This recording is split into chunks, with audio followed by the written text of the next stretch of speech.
प्रतिदिन का जीवन का में स्वागत है। आज हम विजयी होकर आगे बढ़ने व अग्रसर होने के बारे में कह रहे हैं और एक चीज जिसे छोड़कर हमें आगे बढ़ना है वो है क्रोध की भावना जो हमारे हृदय में है। तो आज के संदेश को सुनने के लिए आप तैयार रहिए।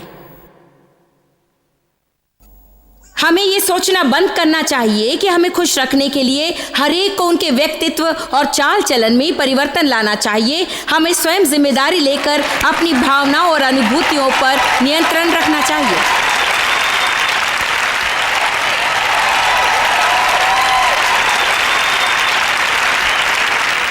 मैं आपसे कहना चाहती हूँ कि मैं जरा भी कल्पना तक नहीं कर सकती कि अगले वर्ष आप यहाँ दोबारा जब आएंगे तब आपके जीवन में घटित कितनी महान घटनाओं का वर्णन करेंगे। इसके लिए आपको दो बातें याद रखनी है। मेरे जीवन में जो कुछ हो रहा है मैं उसे सहूंगी और चाहे जितनी भी ठेस लगे मैं दुख दर्द को भूल कर आगे बढ़ूंगी और विजयी होकर उस ओर जाऊंगी। मुझे इसे दोबारा कहना होगा। यहां से चले जाने के बाद मैं देखूंगी कि मेरे जीवन में सचमुच क्या हो रहा है। मैं आपको दोष नहीं दूंगी, मैं आपको दोष नहीं दूंगी और आपको भी दोष नहीं दूंगी। उसका अर्थ ये नहीं कि आपके जीवन में ऐसा कोई नहीं जो आपसे बुरा व्यवहार करे, निश्चय ही है। मैं जानती हूं कि परमेश्वर चीजों का प्रयोग करता है। यदि हम एक दूसरे के रास्ते में आ जाएं तो प्रभु किसी न किसी का प्रयोग अवश्य करता है और यदि एक का प्रयोग ना करे तो किसी दूसरे का अवश्य करेगा। उसका अर्थ ये नहीं कि आप लोगों का सामना न करें, इसका अर्थ नहीं कि आप जमीन पर लेटकर दूसरों को आपके ऊपर से चलने दें। मैं ये कह रही हूं कि हमें ये देखना है कि हमारे अंदर क्या हो रहा है। हम मांस और रक्त से नहीं बल्कि सामर्थ और प्रधानताएं और ऊंचे स्थानों की दुष्टात्माओं से लड़ते हैं। ठेस पहुंचते हम दोष देने की सोचते सबसे पहले यही बात होती है, मुझे चोट लगी तुम्हारी गलती है। अपने गुस्से पर काबू रखिए। गलत जगह पर दोष डालने से हमारा दुख और भी बढ़ जाता है। इससे न दुख कम होता है और न ही दूर होता है। शैतान ही हमारा असली दुश्मन है। उससे लड़ने का एक गुप्त हथियार है जो रोमियो 12 में स्पष्ट है। मेरे ख्याल से कई मसीही इससे चूक जाते हैं। दुश्मन का विरोध करने का एक हथियार है। प्रभु ने आपको ऐसा कुछ करने की क्षमता दी है जिससे कि शैतान दौड़ जाएगा। आप पूछेंगे वो क्या है, वो क्या है? देखिए, आपके साथ जो लोग बुरा व्यवहार करते हैं उनकी आप भलाई कर सकते हैं। मैं ऐसा करना नहीं चाहती। क्यों? क्योंकि आपको दुखों को भूलकर आगे बढ़ना है। यदि हम वो करना सीख लें जो प्रभु हमसे कहता है, चाहे जैसा भी हो, तो एक वक्त आएगा जब हमें आश्चर्य होगा और अच्छा लगेगा और विश्वास नहीं होगा, परंतु अभी आपको उसकी कीमत चुकानी होगी वहां जाने के लिए जहां आप जाना चाहते हैं। मेरे पति बहुत तंदुरुस्त और शारीरिक तौर पर मुझसे भी बढ़िया हैं। उनमें अधिक शक्ति और अधिक ताकत है और जब भी मैं मुड़ती हूँ मैं खुद को चोट पहुँचाती हूँ। मैं कुछ ना कुछ करने की कोशिश करती हूँ और पीठ पर चोट लगती है। बस ज़रा सी हल्की चोट, ये नहीं कि मैं बीमार हूँ या सचमुच बेहाल, पर भी बहुत ही तंदुरुस्त और ताकतवर हैं। लेकिन क्या आप जानते, डेव अपने जीवन में 16 साल की उम्र से निरंतर हर दिन व्यायाम करते आए हैं। हर एक दिन वे कसरत करते हैं, कुछ दिन 1 घंटे और कुछ दिन आधे घंटे और कभी कभी 2 घंटे। उनकी त्वचा 25 साल की जवान जैसी है। उनके चेहरे पर कहीं भी झुर्रियां नहीं है। मेरा हाल ये कि जो कुछ यहाँ था वो यहाँ आ गया है। कुछ को मैंने दोबारा उनकी जगहों पर रखकर सिला है। ऐसी बहुत सी बातें हैं। मैंने सोचा चलो देखते कि और किन चीज़ों को उठाया जा सकता है। वे कहते हैं आप पूरा बॉडी लिफ्ट कर सकती हैं। आमीन। मेरी बाहों में थोड़ी सी झुर्रियाँ आने लगी थी, जैसे कि अक्सर बाहों में होता है। तो फिर आपको स्लीवलेस पहनना अच्छा नहीं लगेगा, इसलिए मैंने सोचा अच्छा प्रभु की स्तुति हो, मैं कोशिश करूँगी। और उससे मेरा हाथ खराब हो गया। अब मुझे इलाज के लिए डॉक्टर के पास जाना है। ठीक है, अब मैं उठक बैठक करूँगी तो मेरी पीठ में दर्द होने लगा। ये ऐसा है कि प्रभु मैं ये करने की कोशिश कर रही हूँ और खुद को चोट पहुँचा रही हूँ। फिर मैंने सोचा इससे मैं तंग आ गई हूँ, मैं वेट लिफ्टिंग करने जा रही हूँ और मैं जानती हूँ कि यहाँ के मसूड़े खिंच जाएंगे और यहाँ एक प्रकार से जम जाएंगे और किसी को उसका पता नहीं चलेगा। कम ऑन, क्या आप लोग मेरा न्याय कर रहे हैं? आप भी ऐसा करना चाहते हैं?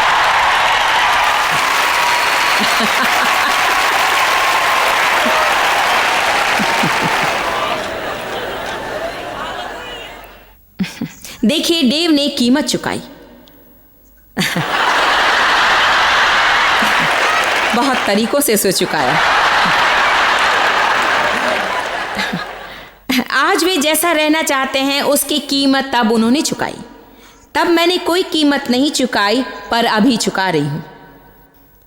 क्या इस भवन में इस समय लोग जागृत हैं? या तो आपको अपने दुखों को भूलकर विजय की ओर बढ़ना है, या फिर उसी बदबूदार कमरे में रहते हुए जब तक डिओड्रेंट लगाकर खुशबू लाने की कोशिश में जीवन भर लगे रहना है।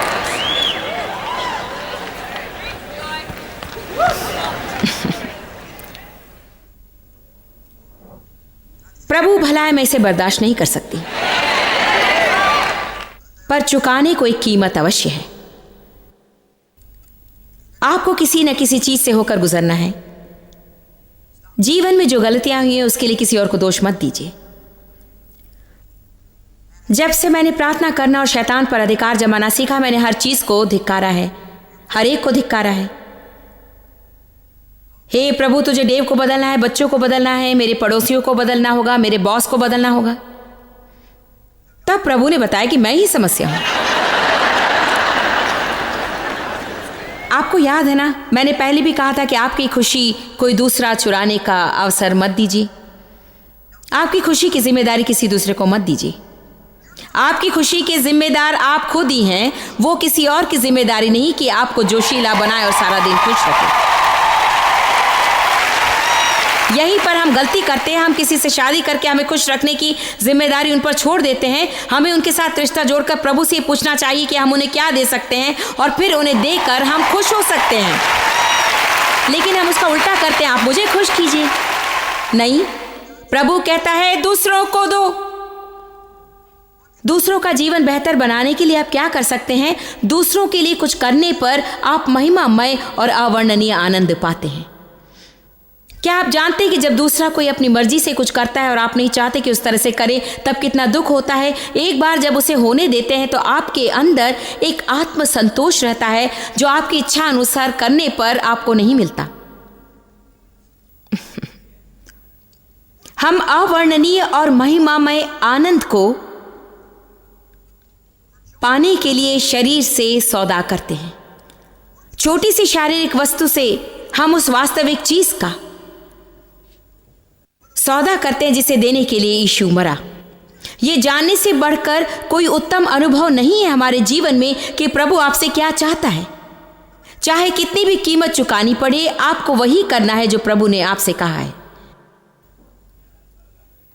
प्रभु ने हमें सामर्थ्य दी है और लोगों की भलाई करने की शक्ति दी है, उन लोगों की भी जो हमारी बुराई करते हैं। प्रभु ने हमें अपने शत्रुओं के लिए प्रार्थना करने की शक्ति दी है। उसने हमें क्षमता दी है कि हम उन लोगों पर गुस्सा ना करें जो आपको ठेस पहुंचाते या हमला करते हैं। प्रभु ने हमें ये कहने की शक्ति दी है कि प्रभु ने क्षमा कर, क्योंकि वे नहीं जानते कि क्या कर रहे हैं। और यही सत्य है। कई बार लोग नहीं जानते कि वे क्या कर रहे हैं। वे अपने दुख दर्द की प्रतिक्रिया करते हैं। वे आपके पीछे भी नहीं पड़ते, आप ही बीच में आ टपकते हैं।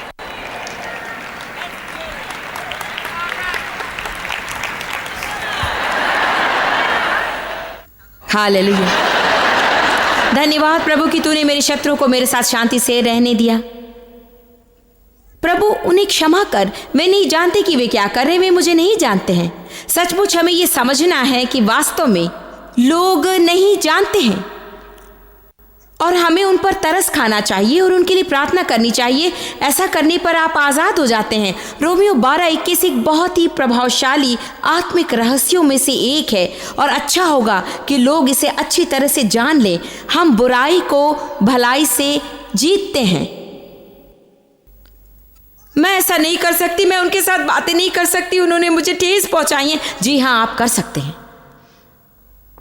आप इतना कहिए कि प्रभु तेरी कृपा और दया से मैं इस व्यक्ति से मुंह नहीं मोड़ूंगी और मैं जिस कमरे में वे हैं वहां जाऊंगी और उनके पास जाकर मैं अच्छी तरह से मुस्कुराऊंगी और मैं उनसे कहूंगी कि आज आपसे मिलकर मुझे बहुत ही खुशी हुई। आप कैसे हैं?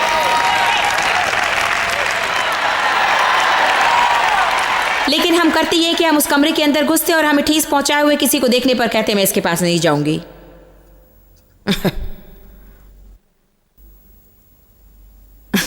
बाइबल कहती है अपने शत्रु से प्रेम करो, शाप देने वाले को आशीष दो। क्या आप आशीष का अर्थ जानते हैं? ग्रीक भाषा में इसका अर्थ है बढ़ाई करना और शाप देने का अर्थ है बुराई करना। यदि हम हमें दुख देने वालों के बारे में किसी से ना कहें या उनकी बुराई करने या फैलाने से इनकार करें और उनके बारे में किसी के मन में बुरे विचार पैदा ना करें, यदि हम दूसरों को उनके बारे में अच्छा विचार रखने का अवसर दें तो वह पर यह बहुत ही मुश्किल है।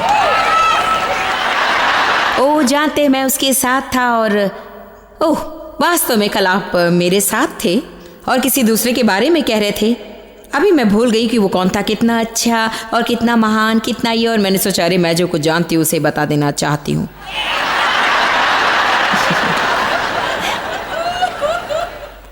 देखिए प्रभु मुझसे सिर्फ इतना ही कह रहा था कि अपना मुंह बंद रखो। जानते हैं मुंह को बंद रखना कितना मुश्किल होता है? ओ कितना दर्दनाक होता है, क्योंकि हम हर कुछ कह देने की इच्छा रखते हैं अपने मन में। हमें जो कुछ कहने की इच्छा होती है उसे हम कह देना चाहते हैं। देखिए ये मुश्किल है। आपको लगता है कि आप घुट घुट कर मर जाएंगे, वास्तव में ऐसा ही होता है। वे बुरी चीजें मर जाती हैं क्योंकि हम उन्हें पोषण नहीं देते हैं। जब भी हम शैतानी अनुभूतियों को स्थान देते हैं तो उन्हें बढ़ावा मिलता है और वे जिंदा रहती हैं और बाद में हम पर नियंत्रण करने की सोचती हैं।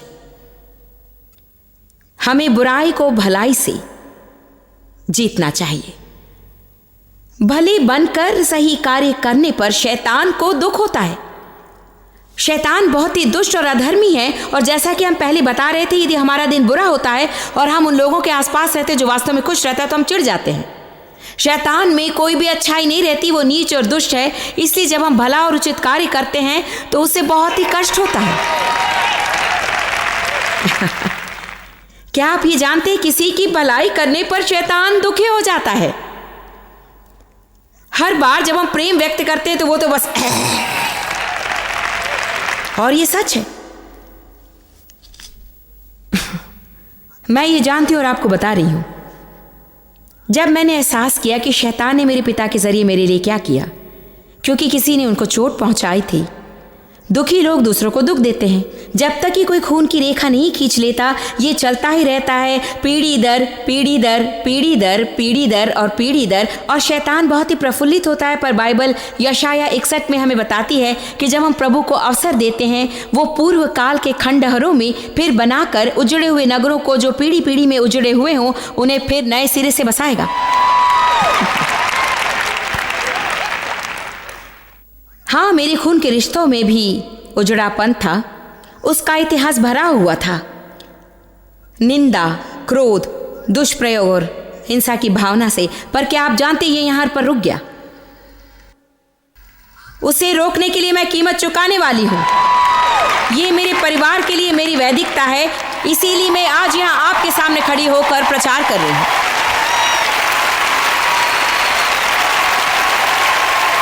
शायद इसका हल्का प्रभाव मेरे किसी बच्चों पर, खास तौर से बड़े बच्चों पर हो सकता है, पर वो भी ठीक हो जाएगा। और जब तक कि उनके बच्चे बड़े हो जाएंगे, देखते रहना शैतान, आगे कभी तुझे बर्बादी की निशानी तक नजर नहीं आएगी।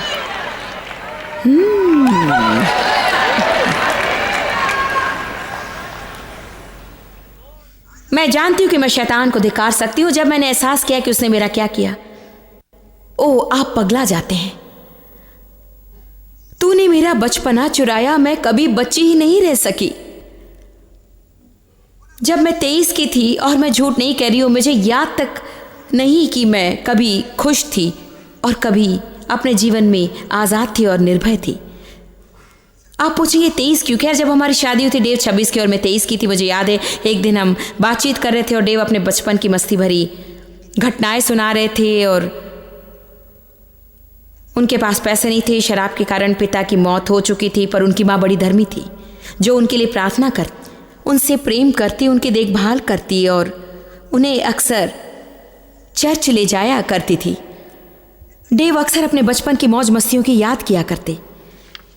तब एक प्रकार का दुख मुझ पर छा गया और मैंने सोचा मैं तो मस्ती के बारे में सोच भी नहीं सकती। मैं क्रोधित थी। यदि हम उस क्रोध पर काबू करना नहीं जानते हैं तो हम किसी न किसी पर उसे उतारने की ताक में रहते हैं। अक्सर हम हमारे जीवन में घटित बातों के लिए उन लोगों को कीमत चुकाने को मजबूर करने की कोशिश करते हैं जिनका उससे कोई संबंध भी नहीं रहता, परंतु हम उन पर गुस्सा उतारकर अपने रिश्ते नातों को एक के बाद एक बिगाड़ते जाते हैं तथा उन लोगों पर दोष लगा देते हैं जबकि वास्तव में वे निर्दोष होते हैं। दोष शैतान का है। तो फिर मैं शैतान को पीछे कैसे भगा सकती हूँ, क्योंकि मुझे उसे हराना है। आप लोगों की भलाई कीजिए और शैतान सिर पर हाथ रखकर भागेगा। जहां भी जाएं आशीष बने रहिए, सुधार कीजिए, प्रोत्साहित कीजिए, सकारात्मक रहिए। आप जिनके भी साथ रहे उन्हें खुद के बारे में अच्छा विचार रखना सिखाइए। प्रभु के लिए महान कार्य कीजिए।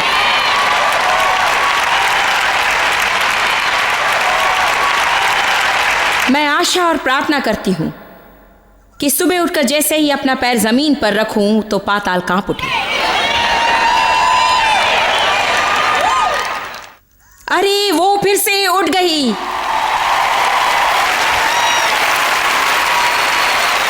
आइए हम उस रास्ते से निकल पड़े। ये नहीं होना चाहिए कि सुबह उठते ही एक और दिन कुड़कुड़ाने में बिताकर 3-4 लोगों को नाराज करें, 4-5 को डराएं और 9-10 की निंदा करें। नहीं, हमें नाराजगी पर, क्रोध और कड़वेपन पर काबू रखना चाहिए और हमें अपने विचारों पर नियंत्रण रखकर वही सब सोचना चाहिए जिनके बारे में सोचना हो। हमें दबाकर और धकेल कर अपने विचारों को संयमित रखकर दिन में एक बार जीना, वही एक बार में एक चीज, एक बार में एक संबंध को अवसर देना चाहिए ताकि जय पा सकें।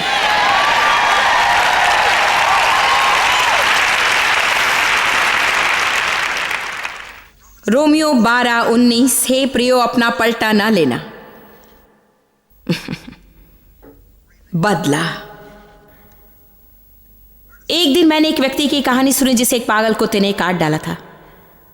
वो आदमी बहुत बीमार पड़ा और डॉक्टर के पास गया। डॉक्टर ने उसे कुछ दवाएं दी और उसे सलाह देते हुए बताया कि वो किस तरह के लक्षणों की उम्मीद कर सकता है। उसके बाद उस आदमी ने एक लंबी सूची तैयार की।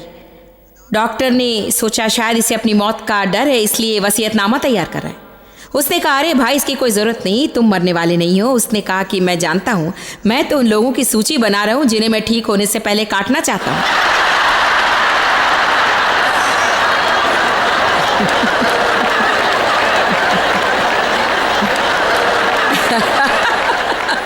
दुख की बात है, लेकिन हम में से अनेक ऐसे ही हैं।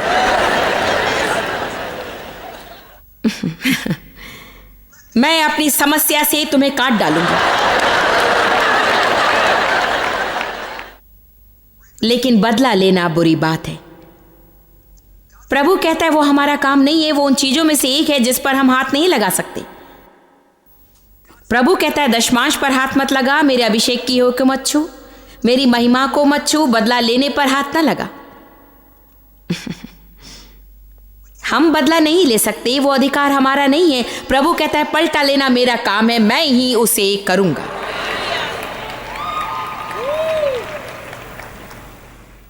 परमेश्वर प्रतिफल देने वाला प्रभु है। हालेलुया। यदि आप दुख दर्द से गुजर रहे हैं, फल पाने का वक्त आ गया। फल पाने का वक्त आ गया। हालेलुया। पाताल का कोई भी शैतान आपको प्रतिफल पाने से रोक नहीं सकता। पृथ्वी पर कोई मनुष्य आपको प्रतिफल पाने से रोक नहीं सकता, क्योंकि प्रभु कहता है हम उन लोगों से कैसे दोबारा पा सकते हैं जो हमें लौटा नहीं सकते। आपके लिए एक प्रश्न, मेरे पिता मेरा बचपन मुझे कैसे लौटा सकेंगे?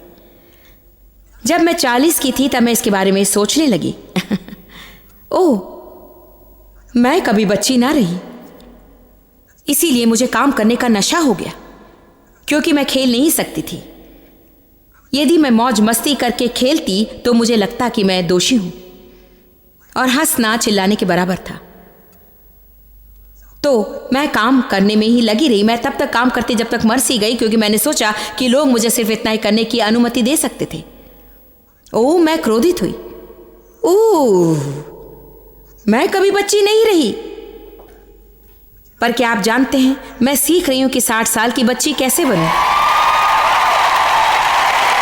आमीन। अधिकांश लोगों की तरह रिटायर होने की बजाय मैंने अपने रॉकिंग चेयर का सौदा हंसी खुशी और मजे का सौदा किया है, और मैं कहूंगी कि चाहे मेरी शुरुआत अच्छी ना हुई पर मेरा अंत महान होगा।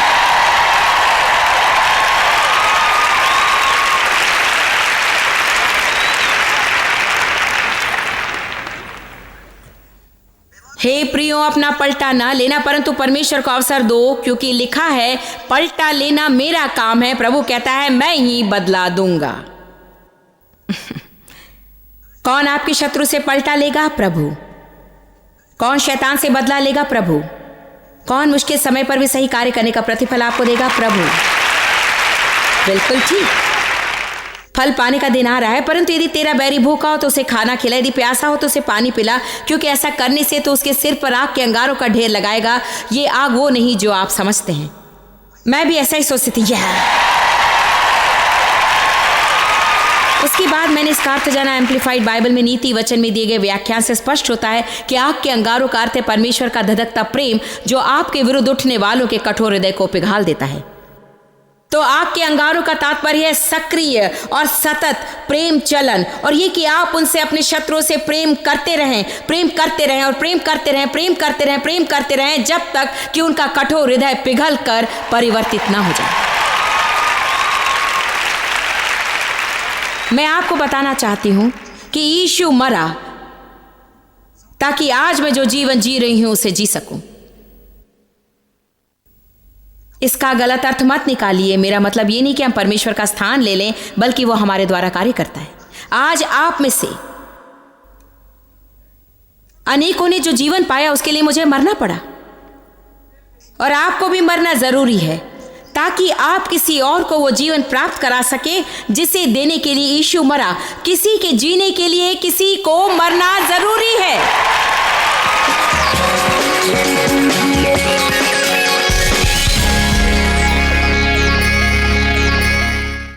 आज के लिए मैं बहुत ही प्रभावशाली विचार लाई हूं कि प्रभु आपसे प्रेम करता है। ये कभी न भूलें कि प्रभु आपसे प्रेम करता है। बाइबल कहती है यदि परमेश्वर मेरे पक्ष में है तो कौन मेरा विरोधी होगा? यदि प्रभु मेरी ओर है तो मैं किससे डरूं? पहला यूहन्ना 4 में परमेश्वर का वचन सिखाता है कि यदि हम परमेश्वर के परिपूर्ण प्रेम को समझ लें तो हमारे जीवन से हर प्रकार का भय दूर हो जाएगा। मैं चाहती हूँ कि अब आप याद रखें, प्रभु ने आपको चुना है और उसने बहुत पहले से ही आपको अपने लिए अलग किया है। उसने ऐसा किया है क्योंकि वो आपसे प्रेम करता है और मसीह यीशु के द्वारा आपसे व्यक्तिगत संबंध रखना चाहता है। उसके प्रेम को आज ही ग्रहण कीजिए। आपके जीवन की सारी समस्याओं के लिए यही दवा है। प्रभु आशीष दे।